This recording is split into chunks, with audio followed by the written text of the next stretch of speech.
On va passer la parole à coach. Coach dit qu'il a un mot à dire par rapport Et à oui, ça. parce que vous ne me donnez pas la parole, parce que je ne suis pas ivoirien, et vous dites que je connais. Mais si vous voulez entendre la vérité d'un quelqu'un de quelqu'un qui n'est pas ivoirien, c'est-à-dire il te dit la vérité.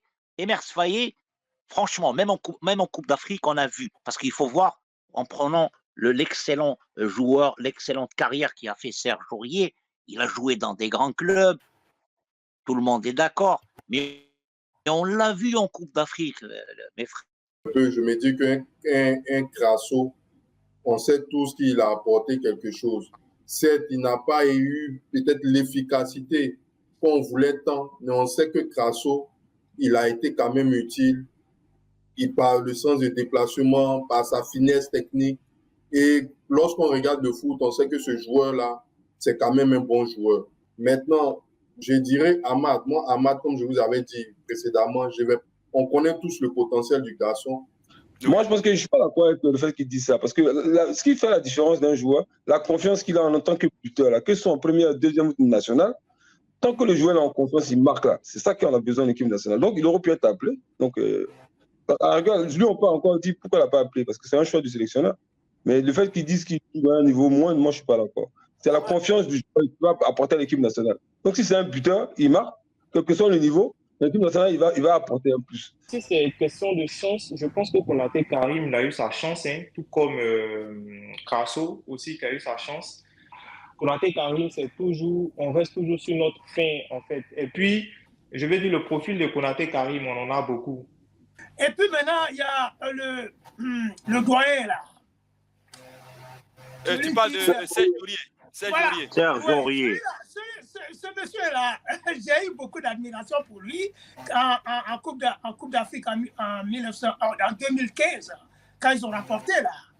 Mais là, quand j'ai revu les matchs à chaque fois contre le Sénégal, j'ai vu que le Sadio Mané là, a fait son petit truc là avec lui parce qu'il était en train de donner des ordres à quelqu'un d'autre.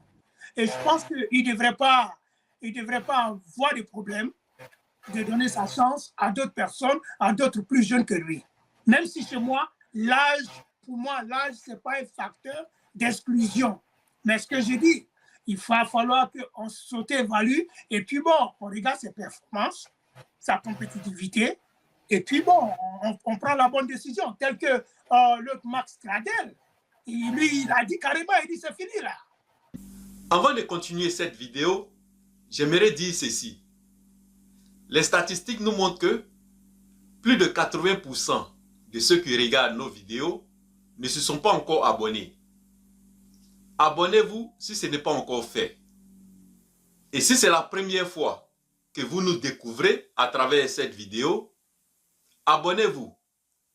Ceux qui nous suivent sur YouTube, abonnez-vous et cliquez sur la petite cloche de notification pour pouvoir être notifié à chaque fois que nous faisons des vidéos. Et si vous nous suivez sur Facebook, abonnez-vous simplement. C'est important pour le soutien et pour le référencement aussi. Et nous disons merci à tous ceux qui prennent leur temps pour s'abonner. Et les grands absents de la liste des Faye, on a d'abord le pharaon Serge Aurier, le premier grand absent de cette liste. Et après le deuxième, c'est le taulier Sangaré. Respectons la légende de Benford. Respectons la légende.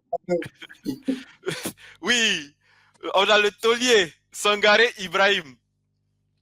Et on a aussi un troisième grand absent qui est le bien-aimé des supporters ivoiriens, Wilfried Zaha.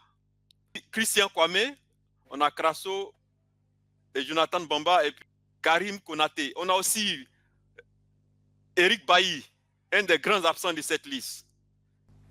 Bon, moi je pense que la non-sélection, voilà, des noms que vous avez cités, pour moi, c'est pas étonnant. Mais je dirais qu'il y a quand même quelques-uns qu'on pouvait encore leur donner les chances. Parce que je trouve que, moi, je pense que pour moi, hein, pour avoir peut-être l'œil un peu, je me dis qu'un Crasso, on sait tous qu'il a apporté quelque chose. Certes, il n'a pas eu peut-être l'efficacité qu'on voulait tant, mais on sait que Crasso, il a été quand même utile. Il parle le sens de déplacement, par sa finesse technique. Et lorsqu'on regarde le foot, on sait que ce joueur-là, c'est quand même un bon joueur. Seulement à lui, il faut lui donner aussi encore du temps. Maintenant, je dirais Amad. Moi, Amad, comme je vous avais dit précédemment, je ne vais pas trop mettre l'accent. On connaît tous le potentiel du garçon, mais je pense que c'est un garçon qui revient tout doucement. Il a été longtemps blessé. Donc lui, je pense que dans l'idée ou dans la pensée du coach Faye, ils veulent encore donner l'opportunité à un Amad de pouvoir encore être régulier en termes de performance, de pouvoir être constant pour réellement avoir d'abord lui-même ces certitudes-là qu'il avait quand même il était en deuxième division anglaise là où il performait pour pouvoir revenir bénéfique à notre sélection.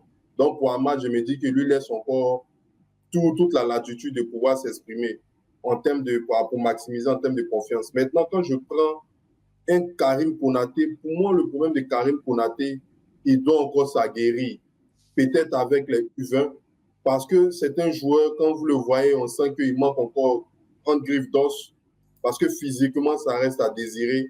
Il n'a vraiment pas prouvé. Il lui a longuement eu des opportunités de pouvoir convaincre. Il ne l'a pas fait. Moi, je pense que là, c'est pas étonnant. Christian Kwame, pour moi, vraiment, je pense qu'on est unanime. Hein. C'est vraiment quelqu'un qui, pour moi, n'a pas donné bonne satisfaction. Quand même, on a vu des matchs où il se devait de marquer, de tuer le match il y a longtemps. Il ratait, il pleurait même comme un enfant parce qu'il sentait tout ce qu'il avait vraiment fait comme gâchis. Moi, je pense qu'il n'y a vraiment pas d'étonnement. Serge Aurier, on le pousse peut-être vers la sortie. Si c'est comme ça, je comprends. Pour aller à la retraite parce qu'on a quand même des jeunes qui, vraiment, comme l'autre le disait dans un live, ils sont vraiment monstrueux. Quand vous prenez Guéla, vous prenez Senghor, vraiment, c'est injouable quoi, pour Aurier. Bon, je me dis que peut-être Faye le pousse clairement tout doucement vers la porte de sortie. Je prends le cas Zaha. Zaha, lorsque l'entraîneur nous donne une telle déclaration sur lui, je pense que dans un premier temps, pour un joueur de football qui joue en club, la première des choses, c'est qu'il soit d'abord, il retrouve ses sensations, il soit en pleine forme, et qu'en club, il performe pour qu'il revienne en sélection avec le maximum de confiance. Donc, je pense que d'abord, ça, c'est en ce sens qu'il parle de projet sportif. En club, il ne sait pas ça. Il aimerait lui-même retrouver les sensations qui font de lui le Zah qu'on aime tant. Donc, une fois qu'il sera dans cette posture-là, il pourra revenir. Donc, je me dis que l'entraîneur s'inscrit dans cette optique. Maintenant, je ne sais pas si peut-être il y en a d'autres, mais je pense que c'est cas-là, pour moi, voilà. Mais il faut rappeler qu'il a appelé quand même un joueur qui joue à Nice, qui joue à Boga. Là, c'est un Nguessan, qui est quand même un très bon joueur. Un très, très bon joueur. Moi, j'ai hâte de le voir vraiment en attaque. Et puis, j'ai beaucoup hâte de voir ces différents schémas sans à l'heure, surtout sans à l'heure, pour permettre à notre équipe vraiment à l'avenir d'avoir plusieurs options. Parce que si on fait une fixation avec des schémas tant sur à l'heure, je pense que ça sera beaucoup prévisible pour nos adversaires, quoi, de nous contrer. Oui, Axel, est-ce que tu n'as pas parlé de Konaté Karim, qu'on devait lui donner une dernière chance? Est-ce que tu ne penses pas qu'on devait lui donner une dernière chance compte tenu de sa forme actuellement avec son club? Et puis, il y a Théo Coco qui nous dit ici que Konaté Karim aurait pu prendre la place de Pépé. Qu'est-ce que tu penses de ça? Konaté Karim, bon, si c'est une question de chance, je pense que Konaté Karim il a eu sa chance, hein, tout comme Crasso aussi qui a eu sa chance. Mais le problème, c'est qu'ils n'ont pas su saisir leur chance à l'instar de...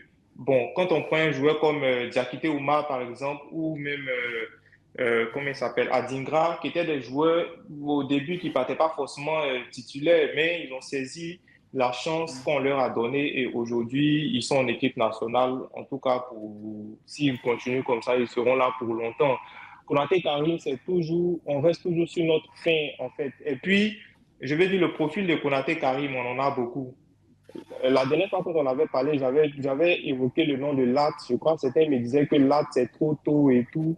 Mais on a vu qu'aujourd'hui, on a sélectionné Lat. C'est quelqu'un qui fait de bonnes performances. Et lui aussi, on veut le voir. Même si Konaté Karim, c'est vrai qu'en club, il joue bien, il marque. Mais en sélection, on est toujours sur notre fin. On a besoin de 109, on a besoin de voir de nouvelles têtes. Et donc, c'est très bienvenu le fait qu'on ait sélectionné de nouvelles personnes. Je pense que ça va aussi le piquer, Konaté Karim, que ce soit lui, que ce soit Kasso, que ce soit Christian Kwame, c'est des joueurs que ça va piquer, qui vont redoubler d'efforts pour revenir plus fort en équipe nationale. Il y a la concurrence qui est en train de s'installer.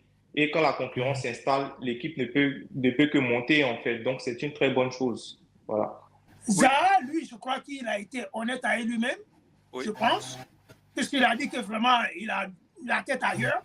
Moi, je préfère des gars comme ça, qui disent clairement quel est leur état d'esprit, et puis on n'a pas à s'emmerder. C'est vrai? Ouais, on lui donne sa liberté, il n'a qu'à s'occuper de ses problèmes. Et je suis d'accord avec toi, j'aime ce que tu viens de dire. I like that, moi j'aime ça. Et puis maintenant, il y a le doyen là. Tu parles de Serge Aurier. Serge Aurier. Ce monsieur-là, j'ai eu beaucoup d'admiration pour lui en Coupe d'Afrique en 2015, quand ils ont remporté là. Mais là, quand j'ai revu les matchs à chaque fois contre le Sénégal, j'ai vu que le Sadio Mané là a fait son petit truc là avec lui parce qu'il était en train de donner des ordres à quelqu'un d'autre. Au lieu de se focuser sur celui qui devait empêcher de le tirer. Donc, ce que je veux dire à ce niveau-là, M. Aurier, à mon avis, il a montré ses qualités, il a montré en tout cas ce dont il était capable. Et je pense qu'il ne devrait pas avoir de problème de donner sa chance à d'autres personnes, à d'autres plus jeunes que lui. Même si chez moi, l'âge, pour moi, l'âge, ce n'est pas un facteur d'exclusion. Mais ce que je dis, il va falloir qu'on s'auto-évalue et puis bon, on regarde ses performances, sa compétitivité, et puis bon, on prend la bonne décision. Tel que l'autre Max Gradel, lui, il a dit carrément, il dit c'est fini là. OK? Je crois qu'ils sont de la même génération et Serge Aurier devrait quand même, à ce niveau-là, penser à autre chose, à mon avis. Donc lui, qu'il ne soit pas appelé, c'est compréhensible. Maintenant, il y a on dit, il est meilleur buteur de son championnat. Maintenant, s'il est meilleur buteur de son championnat, il va falloir voir aussi d'autres facteurs. Son championnat, là, c'est quel niveau? C'est ça aussi qu'il faut regarder. S'il est meilleur buteur du championnat qui se passe peut-être en 3e division, ça c'est compliqué un peu quand même. Ce n'est pas un critère suffisant pour pouvoir l'appeler en équipe nationale. Mais il faut lui donner ça, quand même sa chance. Maintenant, bon, I don't know. Donc, c'est ce que je peux dire un peu par rapport à ça. Oui, quoi. oui. Le cas de Sangaré qui n'est pas, qui a une raison médicale, ça se comprend. Oui. Qu'est-ce que tu penses de ces grands absents?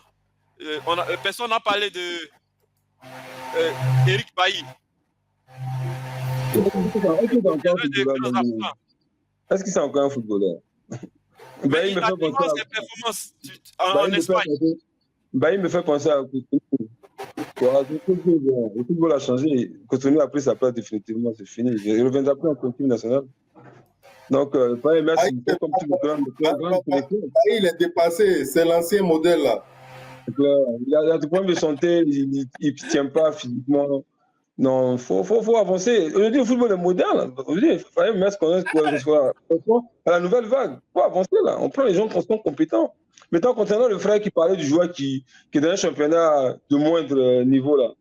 Moi, je pense que je ne suis pas d'accord avec le fait qu'il dise ça. Parce que ce qui fait la différence d'un joueur, la confiance qu'il a en tant que buteur, là, que ce soit en première, deuxième nationale, tant que le joueur est en confiance, il marque là. C'est ça qu'on a besoin de l'équipe nationale. Donc, il aurait pu être appelé. Donc, lui, on peut encore dire pourquoi il n'a pas appelé, parce que c'est un choix du sélectionneur.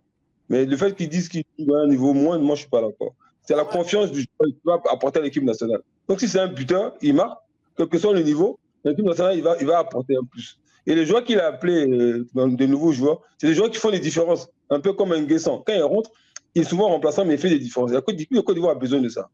Les joueurs qu'on a pris, tels que, comment ça s'appelle, Kwame, il en a perdu contre la Guinée. C'est 90% Kwame. Hein. Il a eu des situations où il pouvait marquer, il n'a pas marqué. Donc je suis désolé. Donc Kwame, il pleure. Pourquoi? Il sait pourquoi il pleure? Parce qu'il sait que c'est à cause de lui qu'on a pris 4-0. Donc on a failli être éliminé notre cas à cause de Kwame. Donc il a pris rien à faire avec l'équipe de Côte d'Ivoire. Et puis moi, j'ai tué un joueur quand j'ai toujours vu jouer. J'ai dit, mais lui-même, il a quoi de spécial?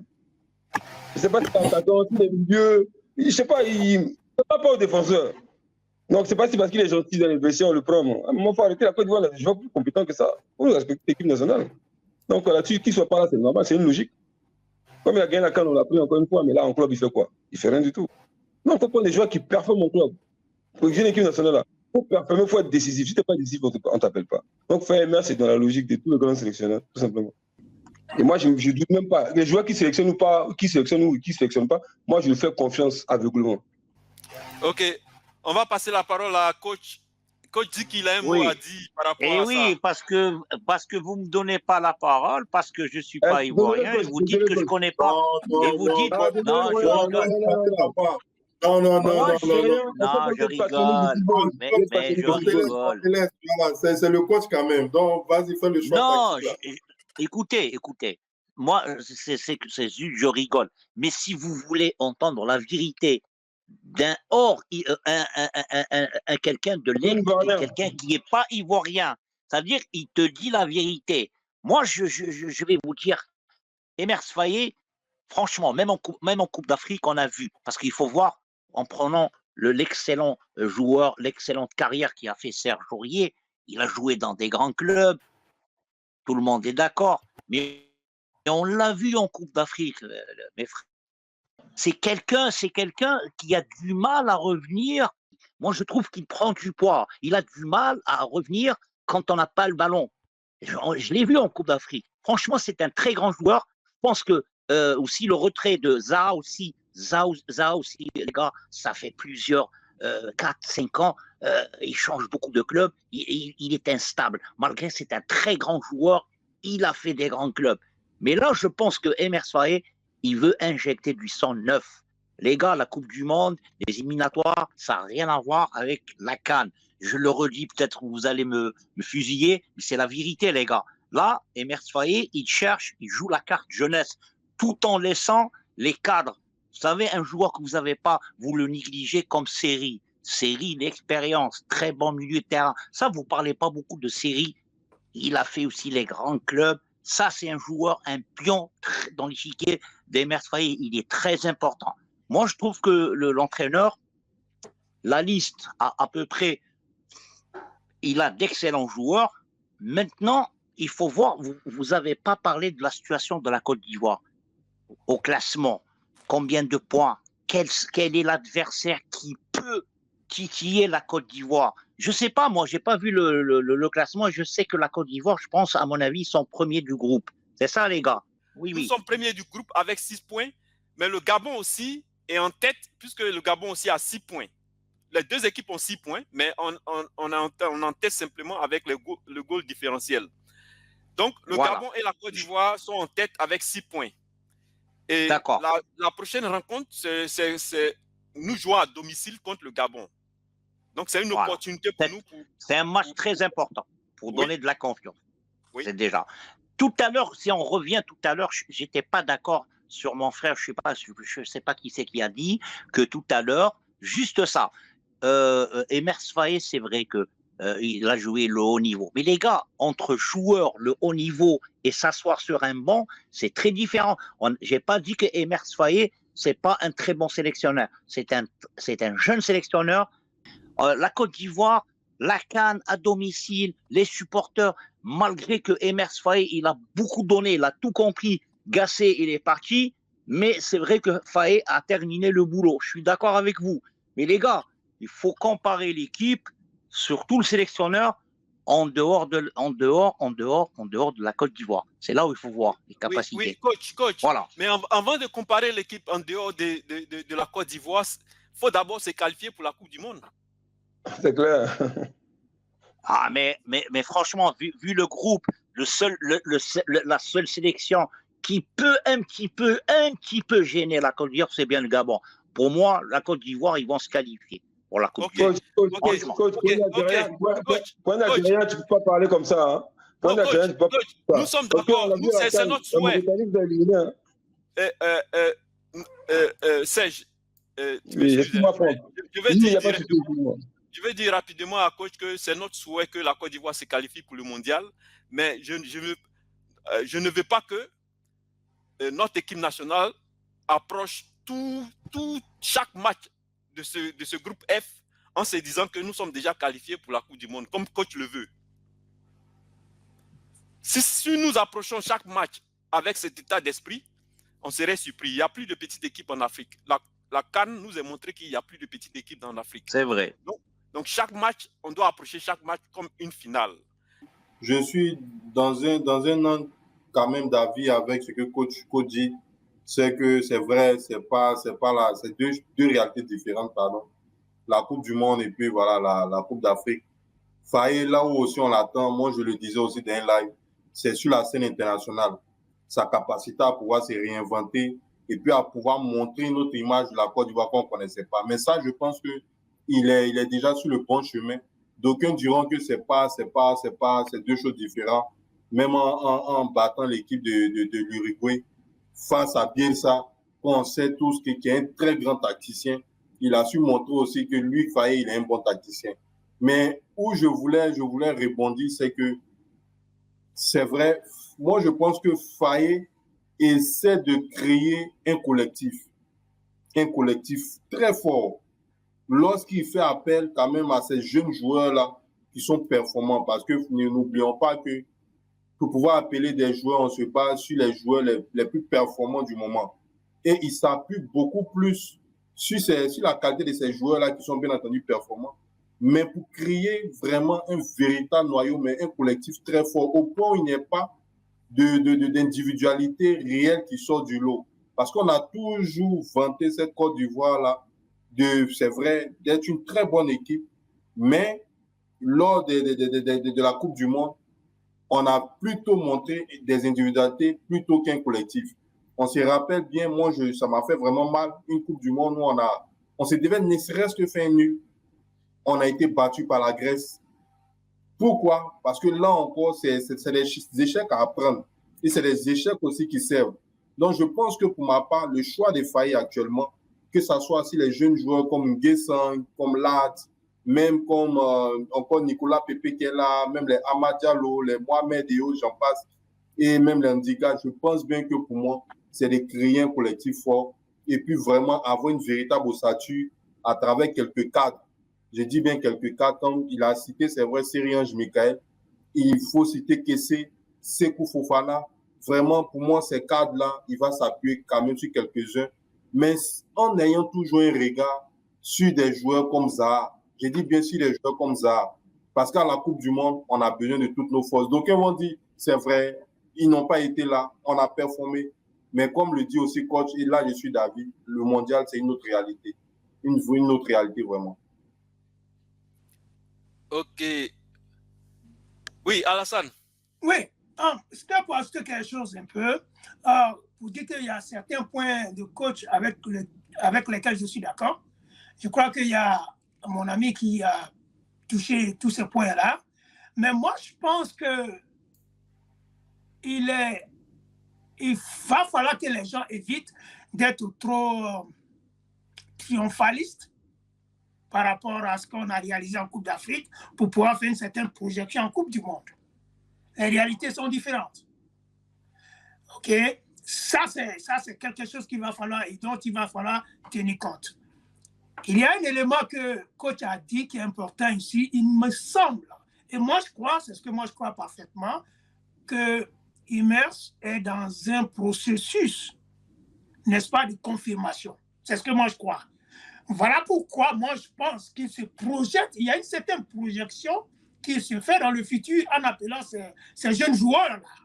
Et puis en essayant de mettre, n'est-ce pas, ceux qui sont anciens et qui ne sont pas aussi performants que ça. Et c'est là, quand Niali dit qu'il veut faire, n'est-ce pas, un melting pot, c'est-à-dire un ensemble homogène avec des anciens et puis des nouveaux, c'est là, ça prend toute sa place. Et ça, je crois que c'est une question de projection dans le futur. Et M. Immers, il a besoin de cela.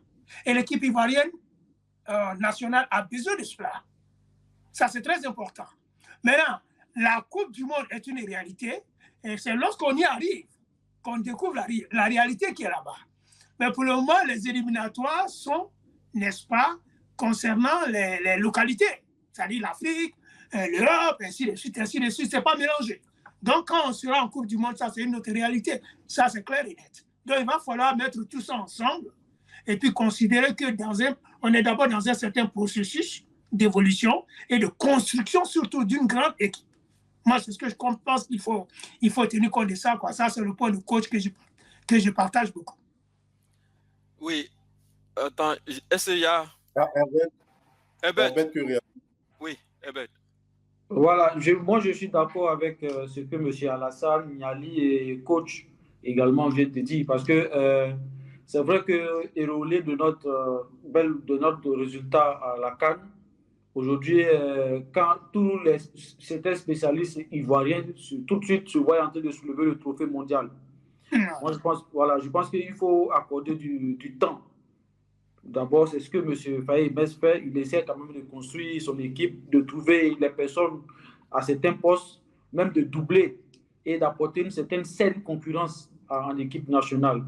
Mais j'aimerais aussi dire qu'on a eu aussi dans cette compétition-là des entraîneurs chevronnés, même à la CAN, même si c'est en Côte d'Ivoire, on a eu des entraîneurs qui étaient chevronnés et qui ont plutôt si un jeune entraîneur, selon eux, qui était sans expérience. Donc, il n'y a pas un prototype ou bien une personne, un entraîneur taillé pour remporter le mondial. Voilà, tout est possible. Donc là, je pense que Faye Mess se donne les moyens, avec tout ce qu'il a, tous les joueurs qu'il a en sa possession, dont il peut avoir en sa possession, d'arriver jusqu'au bout. Quand M. Coach dit comme ça que de l'autre côté, au mondial, ce sont des vieux briscards, non, ça ne compte pas. Moi, je pense que ça ne compte pas. Voilà, à la CAN, on a joué contre, on a vu des vieux briscards également qui étaient là et qui avaient même l'air suffisant, même dans les conférences de presse. Mais à la fin, ils ont baissé la tête pour rentrer chez eux. Donc, je pense qu'à la Coupe du Monde, c'est une autre réalité. Mais le monsieur se donne les moyens quand même de construire son équipe. Il s'entoure des gens qu'il connaît bien, ou ça marche au feeling. Voilà, moi, je pense que le grand frère Franck Lafadenan a fait le débat. Et on a tous compris que je ne peux pas travailler avec une personne avec laquelle je ne m'attends pas ou bien que je n'ai pas le feeling. Là, il est en train on le met sur la chaise blanche. Hein. Effectivement. Là, on le met sur la chaise blanche. Là, il a justifié qu'aujourd'hui, moi, je pense que même quand c'est bon, il faut reconnaître. La FIF a laissé le monsieur faire son truc. Le monsieur, aujourd'hui, il est libre de choisir les joueurs qu'il veut. Aujourd'hui, il a à sa possession tous les joueurs dont il peut disposer. Et Dieu merci. Donc, c'est à lui maintenant que revient tout. Et ça se joue également de lui montrer quand même, de lui dire merci en ayant de bonnes performances lorsqu'ils sont alignés et de ne pas le trahir. Parce qu'on sait comment ça se passe quand les joueurs sont plus en assentiment avec un entraîneur. Tout de suite, il faut le trahir sur le terrain. Moi, je pense que là, Faye Mess, par sa jeune expérience, il est en train quand même de constituer une équipe pour aller affronter les grands. Donc, quand même, il faut lui laisser le temps pour travailler. Voilà. Oui, je vois que vous parlez déjà, vous parlez déjà de la Coupe du Monde comme si on était déjà qualifié. Pourtant, nous sommes en train de parler des éliminatoires de la Coupe du Monde. Pour moi, pour attaquer la Coupe du Monde, il faut qu'on se qualifie d'abord. Abonnez-vous pour nous donner plus de force. C'est ce qui fera que les messages que nous véhiculons ici pourront être entendus. Merci de vous abonner nombreusement.